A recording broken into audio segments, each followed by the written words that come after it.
I still remember the day Lily came to me, excited about the bachelorette party in Miami. She had that spark in her eyes, the kind of excitement you get when you're about to do something new, something you've been looking forward to for weeks. "It's Rachel's party," she said, as if that explained everything. I trusted her. I mean, why wouldn't I? We'd been married for 5 years, and in that time, I thought we'd built something solid, something real. But trust isn't something you think about until it's tested. And back then, I had no idea my trust would soon become the center of a storm I couldn't see coming. Miami. The word itself felt harmless enough. Just a city with beaches, nightlife, and endless sunshine. But when she mentioned it, I felt this tiny flicker of hesitation. One of those moments where your gut tells you something, but you brush it off because, well, it's probably nothing, right? I didn't want to be that guy. The one who questions every trip, every outing, every decision. So, I smiled and told her to have fun. She kissed me, thanked me for understanding, and promised to send pictures. I thought that was it. Just a fun weekend with her friends. But sometimes, it's the moments we dismiss that come back to us later, louder and harder than we ever imagined. She packed her bag, kissed me goodbye, and walked out the door. I stood there for a moment, watching her drive away, feeling, I don't know, not worried. Not yet. Just off. But life doesn't pause for those feelings, so I brushed it off and went about my day. The first night, I got a text. A selfie of Lily and her friends at a rooftop bar. Everyone was smiling, holding their drinks high. "Wish you were here," she wrote. It was sweet, thoughtful even. I replied with a quick, "Looks like you're having fun. Stay safe." She liked the message, and that was the last I heard from her that night. The second night, no messages, no pictures, nothing. I told myself it was fine. She was probably caught up in the fun, and I didn't want to be the kind of husband who hounded her for updates. But by the third day, when she came home, something felt different. I couldn't put my finger on it at first. She hugged me, kissed me, told me she was exhausted and that the trip was great but too short. She seemed normal, happy, even. And yet, there was this energy, a distance I hadn't felt before. I told myself I was imagining things. But, as you'll see, I wasn't. What happened in Miami didn't stay in Miami. It followed us home, and it changed everything. Before we continue, we noticed that over 80% of our viewers haven't subscribed to our channel. If you're enjoying this story and want to hear more gripping narratives like this, please support us by hitting that subscribe button and turning on notifications. Your support means the world to us, and we'd love to hear your thoughts in the comments below. The first couple of days after Lily got back, things seemed fine. Not perfect, not completely normal, but fine. I told myself she was just tired. Traveling can do that to you, right? And she'd been partying late into the night, so of course, she'd be a little off. She would sleep more than usual, but when we talked, it felt like her responses were shallow, not like before. Conversations that used to flow easily between us now felt forced, like she was holding something back. Then, there were the small changes. Things you wouldn't notice unless you were paying attention. She started taking her phone with her everywhere, something she never used to do. Bathroom, kitchen, even when she'd step out to the backyard. And she'd angle it away from me whenever she was texting. I wasn't snooping. I'm not that kind of person. But it was hard not to notice the way her body tensed whenever a notification came in. I wanted to trust her. I really did. I told myself I was being paranoid, that it was just my imagination playing tricks on me. But then, there was this moment, this one moment that stuck with me. We were watching a movie one night, a routine we'd had for years, and her phone lit up with a text. She glanced at it quickly and turned the screen face down. I asked her, casually, "Who was that?" And she just said, "Oh, no one. Just Rachel thanking me for coming to the party." She smiled, but it didn't reach her eyes. I nodded, but inside, something didn't feel right. It was little things like that. Little moments that kept piling up, one after another, until I couldn't ignore them anymore. But I didn't want to jump to conclusions. I wanted to be sure before I said anything, before I risked accusing her of something she might not have done. Then came the gym sessions. Lily started going to the gym almost every day. Now, don't get me wrong. I've always supported her wanting to stay healthy. But this was different. She'd never been this obsessed before. She'd come home late, saying she lost track of time, or she'd need to leave right after dinner to blow off some steam. I didn't say anything, but I could feel it building inside me. That knot in my stomach, tightening every time she walked out the door. One night, she left her phone on the counter while she went to shower. I stood there, staring at it, feeling like I was at a crossroads. I wanted to believe her, to believe that there was nothing to find. But I also knew that if I didn't look, I'd never be able to shake the doubt. I wrestled with myself for what felt like hours, though it was probably just a few minutes. In the end, I couldn't do it. I couldn't pick up her phone. I told myself I trusted her and walked away. But the next day, something happened that I couldn't ignore. I was working from home when her phone buzzed on the table. It was a message, and it popped up on the screen just long enough for me to catch a glimpse before it disappeared. It wasn't from Rachel. It wasn't from anyone I recognized. It just said, "Last weekend was amazing. Can't stop thinking about you." My heart stopped. My hands started shaking. I told myself there had to be an explanation, but deep down, I knew. I knew this wasn't just a misunderstanding. I didn't say anything right away. I needed time to process what I'd seen, to figure out what to do next. Confronting her felt too big, too final. So, I waited. I watched. I paid attention to every move she made, every word she said, every look she gave me. And the more I watched, the more obvious it became. She was hiding something. That night, when she went to bed early, I stayed up. I couldn't sleep. I couldn't stop thinking about that message. The words ran through my head on repeat. "Last weekend was amazing. Can't stop thinking about you." Over and over, like some kind of cruel mantra. I sat there in the dark, my mind racing, trying to put the pieces together. Who was the message from? What had happened in Miami? And why was she lying to me? The next morning, I decided I couldn't keep it to myself anymore. I needed to talk to someone I trusted. So, I called my best friend, Kyle. Kyle and I had known each other since high school. He wasn't just my friend. He was like a brother to me. If anyone could help me make sense of this, it was him. We met at a coffee shop, and as soon as I sat down, he could tell something was wrong. "What's going on, man?" he asked, his voice full of concern. I hesitated for a moment, then told him everything. The bachelorette party, the strange behavior, the message I'd seen. He listened quietly, nodding, his expression growing more serious with every word I said. When I finished, he leaned back in his chair, let out a long breath, and said, "Jack, you know I'm always going to have your back, no matter what. But you need to find out the truth. You can't live like this, constantly second-guessing her. You need to know." I nodded. I knew he was right. But knowing it and doing something about it were two very different things. That night, I decided it was time to confront her.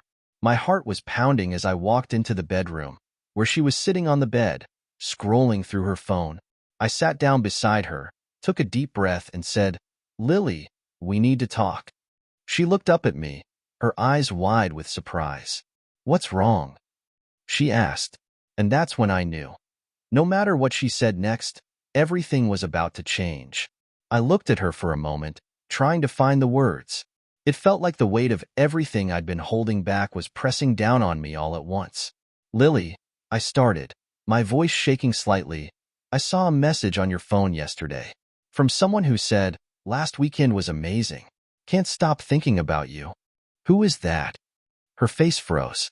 I'd seen her caught off guard before. Everyone gets surprised sometimes, but this was different. This wasn't surprise. It was something deeper. Her lips parted slightly like she was about to speak, but no words came out. For a long moment, the only sound in the room was the faint hum of the ceiling fan overhead. Then she said, quietly, "It's not what you think." I nodded slowly, keeping my voice steady, though inside I felt like I was standing on the edge of a cliff. "Okay," I said, "then tell me what it is. Because right now, it looks like someone you met in Miami is texting you about how amazing last weekend was. And I need to know why." She looked away, her hands fidgeting in her lap. "Jack," she said finally, it was stupid. I was drunk, and it didn't mean anything." Her voice cracked on the last word, and she buried her face in her hands. I didn't even want to tell you because it was such a mistake, and I knew it would hurt you. I sat there, staring at her, feeling a cold, hollow sensation spreading through my chest. What didn't mean anything? I asked, my voice sharper than I intended. What happened in Miami, Lily? She looked up at me, her eyes red and filled with tears. We were at this club, she said, her words coming out in a rush. Rachel's friends kept ordering drinks, and everyone was dancing. I met someone, just for a second, I swear, and she paused, her voice dropping to a whisper. We kissed. That's all. It was just a kiss. I wanted to believe her. I wanted so badly to believe that it was just a kiss, just a stupid mistake, but something in her tone, the way she avoided my eyes, told me there was more. Who is he? I asked. What's his name? She hesitated again, then said, his name is Alex. He's one of Rachel's fiancé's friends. I didn't even know him before that night. It was stupid, Jack. I don't even know why I let it happen. I felt a sharp wave of anger rise in me, but I forced myself to stay calm. So why is he texting you now? I asked. If it was just a kiss, why is he telling you he can't stop thinking about you? She shook her head quickly. I don't know, she said. I didn't respond. I wasn't going to respond. I took a deep breath, trying to process everything she was saying. Part of me wanted to believe her, to accept that it was just a kiss, that she regretted it and nothing more had happened. But another part of me, the part that had seen the way she'd been acting since she got back, couldn't let it go. You're not telling me everything, I said finally. Are you? Her face crumpled, and she started to cry. Not soft, silent tears, but the kind of deep, gut-wrenching sobs that make your whole body shake. Jack, I'm sorry, she said through her tears. I'm so sorry. It wasn't just a kiss. We slept together. It was only once, I swear, and I felt awful the second it happened. It felt like the floor had been ripped out from under me. I stood up and started pacing the room, running my hands through my hair as my thoughts raced. You slept with him? I said, my voice rising. You slept with him, and you've been lying to me this whole time? You let me sit here and wonder if I was going crazy, while you knew the whole time what you did. She kept crying, repeating the same words over and over. I'm sorry. I'm so sorry. But her apologies didn't mean anything to me in that moment. I felt betrayed, humiliated, like the person I thought I knew had been replaced by someone else entirely. After a few minutes, I stopped pacing and turned to her. I need to know everything, I said. No more lies, no more half-truths. If you want any chance of fixing this, you need to tell me the whole story. She nodded, wiping her tears with the back of her hand. It happened the second night, she said. We were all out at this rooftop bar, and Rachel and the others were talking to some guys they'd met. Alex was there, and he kept buying me drinks. I didn't think anything of it at first. But then, we started talking, and he was just so charming and funny, and I was drunk and, I don't know. We ended up leaving together, and it happened. I clenched my fists, trying to keep my anger in check. And the texts? I asked. Has he been texting you since you got back? She nodded slowly. Just a few times, she said. I didn't respond. I swear, Jack, I didn't respond. I felt like I couldn't breathe. I stood there for a long time, staring at her, trying to make sense of everything she just told me. Finally, I said, I need some time. I can't do this right now. I grabbed my keys and walked out of the house, leaving her sitting on the bed, still crying. I didn't know where I was going or what I was going to do, but I knew I couldn't stay there, not after what she just told me. I needed to clear my head, to figure out what to do next. And I knew that whatever happened, nothing would ever be the same again. I drove aimlessly for hours that night. The city was quiet, the kind of quiet that doesn't feel peaceful but unsettling. My mind was racing, replaying every detail of what Lily had told me. The rooftop bar, the drinks, Alex, the betrayal. I couldn't make sense of it. This was the woman I'd built my life with, the person I thought I knew better than anyone else. And now, I didn't even recognize her. Eventually, I pulled into an empty parking lot and just sat there, staring out the windshield. I felt numb, like I was watching someone else's life fall apart, not my own. How could she do this? How could she look me in the eyes every day and lie to me? The weight of it all was crushing. But beneath the sadness, there was something else growing, a deep, simmering anger. Not just at her, but at myself. How had I missed the signs? How had I let it get to this point? I stayed there until the early hours of the morning, thinking about everything and nothing all at once. When I finally got home, the house was dark. Lily was asleep, or at least pretending to be. I didn't go into the bedroom. I couldn't. Instead, I crashed on the couch, staring at the ceiling until the sun came up. That became my new normal for the next few days. We hardly spoke.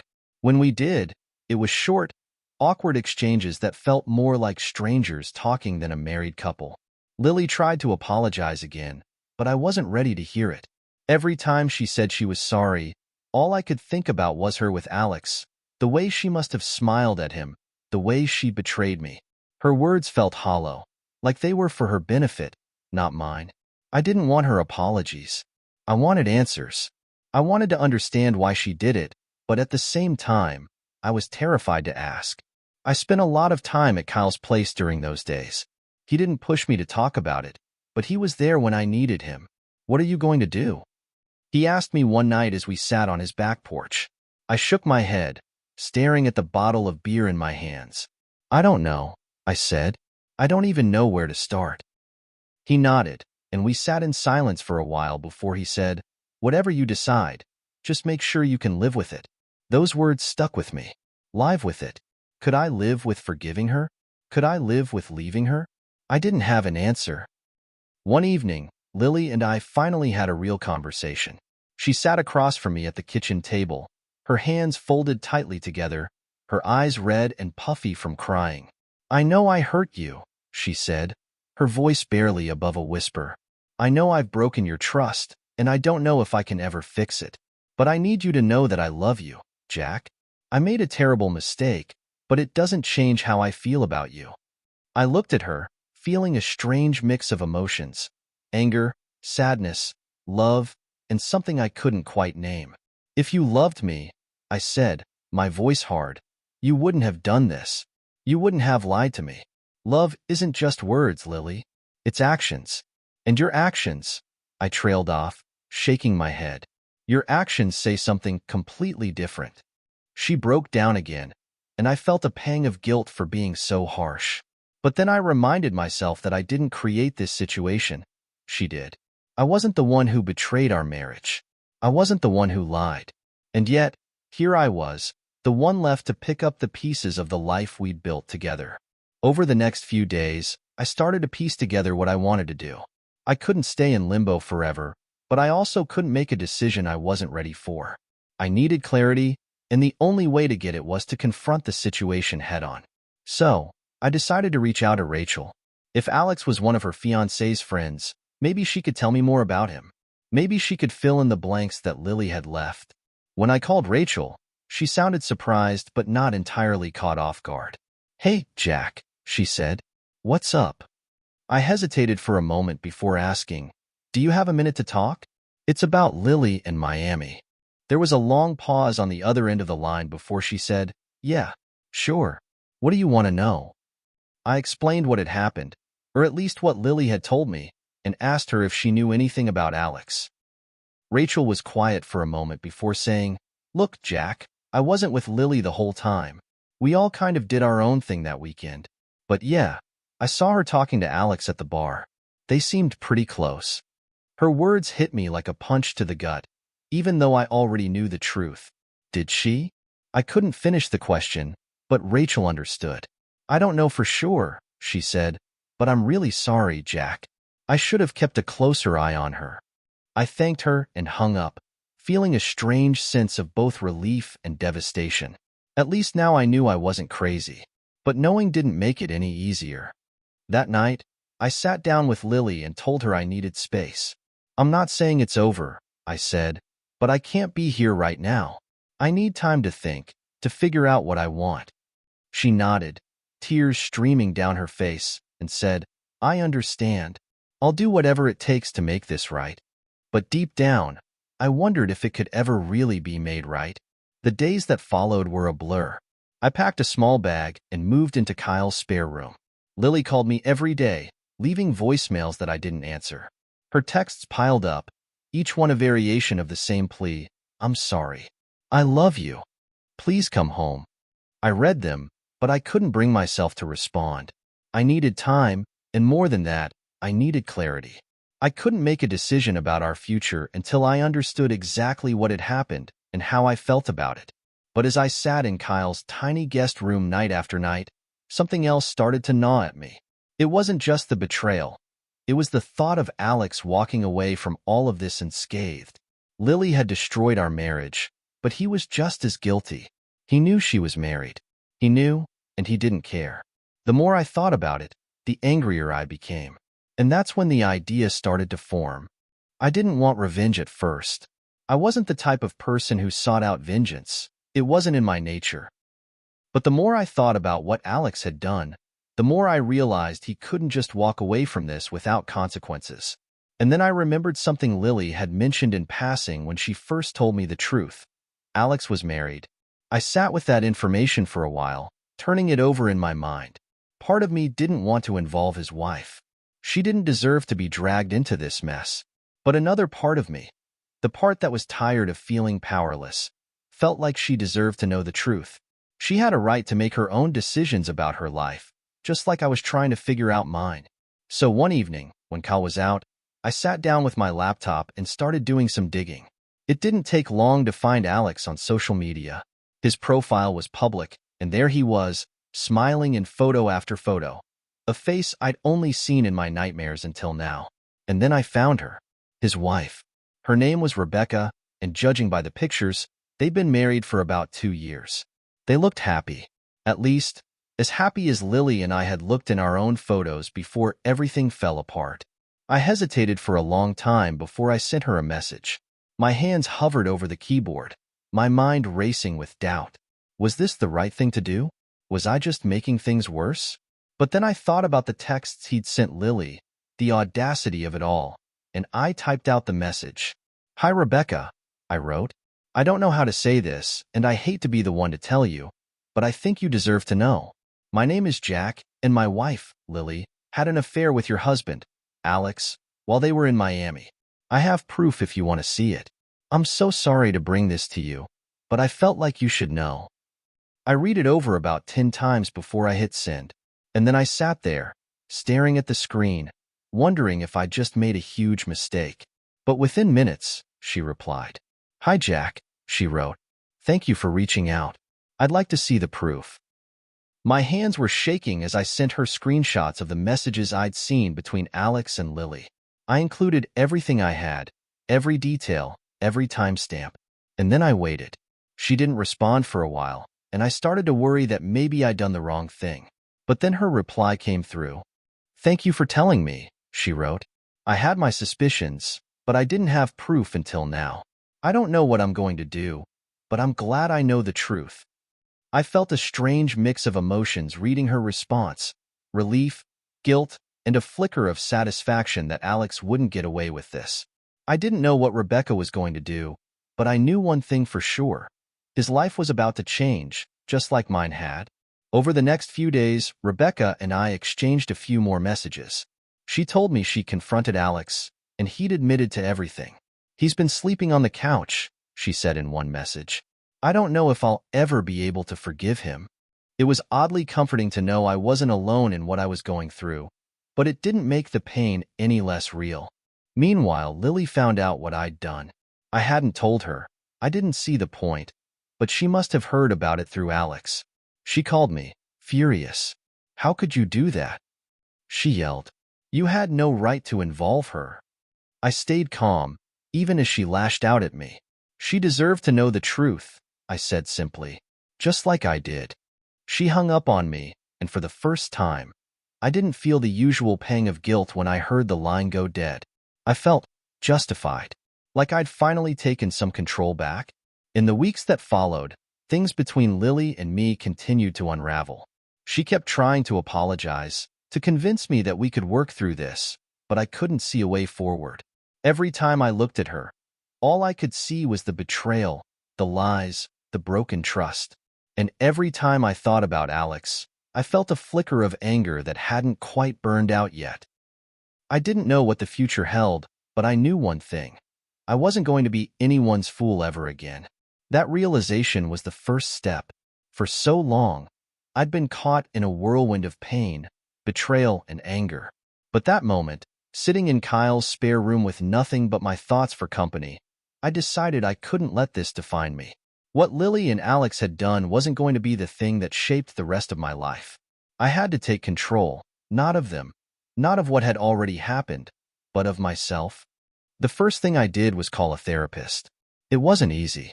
I'd always thought of myself as someone who could handle things on my own, someone who didn't need to talk about his feelings with a stranger. But I was wrong. I needed help, and for the first time in my life, I admitted it. The therapist, Dr. Myers, was kind but direct. "You've been through a trauma," she said during our first session. "It's okay to feel angry, hurt, even lost. But those feelings don't have to control you." That hit me hard. I realized I'd been letting my emotions dictate everything. My anger at Lily, my frustration with Alex, even my guilt for not seeing the signs earlier. It was all consuming me. Dr. Myers helped me see that I couldn't change what had happened, but I could change how I responded to it. That wasn't an overnight process. It took weeks, months even, of talking, reflecting, and sometimes breaking down before I started to feel like myself again. Meanwhile, Lily continued to reach out. At first, I ignored her, but eventually, I agreed to meet her. I wasn't sure what I wanted to say, but I knew I needed closure. We met at a coffee shop, one of the places we used to go when we were dating. It felt strange to sit across from her, knowing everything that had happened, remembering what we used to be. She started with the same words I'd heard so many times before, "I'm sorry." But this time, she didn't stop there. "I know I can't undo what I did," she said, her voice shaking. "And I don't expect you to forgive me. But I need you to know that I'm working on myself. I've started therapy, too. I'm trying to understand why I did what I did, so I don't hurt anyone else the way I hurt you." Her words felt sincere, and for the first time, I didn't feel the anger rising in me. Instead, I felt a kind of sadness, a mourning for what we'd lost. I told her I appreciated her honesty, but I didn't think we could ever go back to what we were. "I've forgiven you," I said, surprising myself as I said the words. "Not for you, but for me. I can't carry this around anymore. But forgiveness doesn't mean I can forget. And it doesn't mean we can fix this." She nodded, tears streaming down her face, and said, "I understand. I just hope you find happiness, Jack. You deserve it." I wished her the same, and we parted ways. That was the last time I saw her. It wasn't dramatic or explosive. It was just two people saying goodbye to a chapter of their lives that was over. After that, I focused on rebuilding myself. I started going to the gym, not out of anger or to prove anything, but because it made me feel good. I reconnected with old friends, the ones I drifted away from during my marriage. Kyle was a constant presence, always reminding me that I wasn't alone, even when I felt like I was. And slowly, I started to feel like I could breathe again. Work became a sanctuary for me. Throwing myself into my career gave me a sense of purpose, a way to channel my energy into something productive. My boss noticed the change and offered me a promotion. "You've been stepping up lately," she said. "I think you're ready for more responsibility." It felt good to be recognized, to feel like I was moving forward in at least one area of my life. One evening, a few months after everything had happened, Kyle convinced me to go to a charity event he was hosting. "It's for a good cause," he said, grinning. "And who knows? Maybe you'll meet someone." I laughed it off, but deep down, I knew he was right. I couldn't hide forever. So, I went. I mingled, made small talk, and for the first time in what felt like forever, I felt normal. That's where I met Chloe. She was volunteering at the event, handing out programs and organizing the auction. We struck up a conversation, and before I knew it, we were laughing like old friends. She had this warmth about her, This way of making you feel like you were the only person in the room. When she asked me about myself, I hesitated. I wasn't sure how much to share, but something about her made me want to be honest. It's been a tough year, I admitted, but I'm working on myself, trying to move forward. She smiled and said, "Aren't we all?" We exchanged numbers that night, and for the first time, I felt a spark of something I hadn't felt in a long time: hope. Chloe and I started seeing each other casually at first. I was careful, taking things slow, not wanting to rush into anything. But as the weeks turned into months, I realized how much lighter I felt around her. She didn't just make me laugh. She made me believe in love again. Not the naive, fairy tale kind of love, but the kind that's built on honesty, trust, and mutual respect. Looking back now, I realize that what happened with Lily and Alex, as painful as it was, taught me something important. It taught me that love isn't just about passion or chemistry. It's about showing up for each other every single day. It's about being honest, even when it's hard. And it's about knowing your worth and refusing to settle for less. I don't know where my story goes from here. Chloe and I are still getting to know each other, still figuring out what we want. But for the first time in a long time, I feel like I'm standing on solid ground. And for now, that's enough. That feeling of stability, of being at peace with myself, didn't come easily. It took months of self-reflection, hard conversations, and learning to forgive. Not just Lily, but myself. For so long, I carried this weight of guilt, wondering what I could have done differently, what signs I should have seen earlier. But the truth is, sometimes people make choices that have nothing to do with us. Sometimes their actions are a reflection of their own struggles, their own insecurities. And while that doesn't excuse the pain they cause, it does help you realize that you don't have to take it all on yourself. One of the biggest lessons I've learned is the power of boundaries. In the past, I thought love meant giving everything, no matter what. I thought it meant sacrificing my own needs to make someone else happy. But now I see that real love, healthy love, means knowing your limits and respecting them.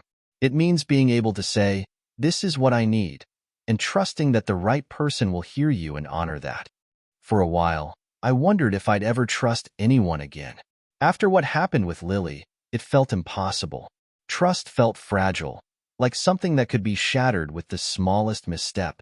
But over time, I realized that trust isn't about never getting hurt. It's about choosing to take a chance, even when there's a risk. It's about believing in yourself enough to know that, no matter what happens, you'll be okay. Chloe has been a big part of that realization. She didn't try to fix me or rush me into anything I wasn't ready for. She gave me space to heal, to figure out what I wanted, and in doing so, she showed me what it means to be truly supportive. It's not about grand gestures or sweeping promises. It's about the little things, showing up, listening, and being honest, even when it's uncomfortable. I won't pretend that everything is perfect now. Healing isn't a straight line. There are days when the memories creep back in, when I feel the old anger and hurt stirring somewhere deep inside me.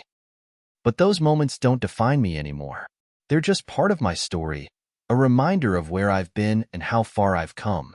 And when those moments pass, I find myself looking forward to the possibilities, to the future, to the life I'm building for myself. If you're listening to this and you've been through something similar, whether it's betrayal, heartbreak, or loss, I want you to know that it's okay to feel broken. It's okay to not have all the answers right away. Healing takes time, and it's not something you have to do alone. Reach out to the people who care about you. Seek help if you need it. And most importantly, don't lose sight of your own worth. You are not defined by what someone else did to you. You are so much more than that. As I sit here reflecting on everything that's happened, I can honestly say I'm grateful. Not for the pain or the betrayal, but for the growth it forced me into. I've learned more about myself in the past year than I ever thought possible. I've learned that I'm stronger than I thought, that I'm capable of moving forward even when it feels impossible. And I've learned that there's a big difference between surviving and thriving. For a long time, I was just surviving. Now, I'm finally starting to thrive. Before I end this story, I want to thank you for listening. Sharing this wasn't easy, but I hope it resonates with someone out there. Maybe you're going through something similar, or maybe you've been carrying your own weight of pain and doubt. If that's the case, I want you to know that there's hope. There's light at the end of the tunnel, even if you can't see it yet. If you found this story meaningful, I'd love for you to join me on this journey. Hit that subscribe button, turn on notifications, and share this video with someone who might need to hear it. Your support means the world to me and helps me continue sharing these stories. And remember, no matter what you're going through, you are not alone. We all have our scars, our stories, our battles, but we also have the strength to rise above them. So take it one day at a time, be kind to yourself, and never stop believing in your ability to heal and grow. Until next time, take care of yourself and the people you love. This is Wild Love Story, signing off.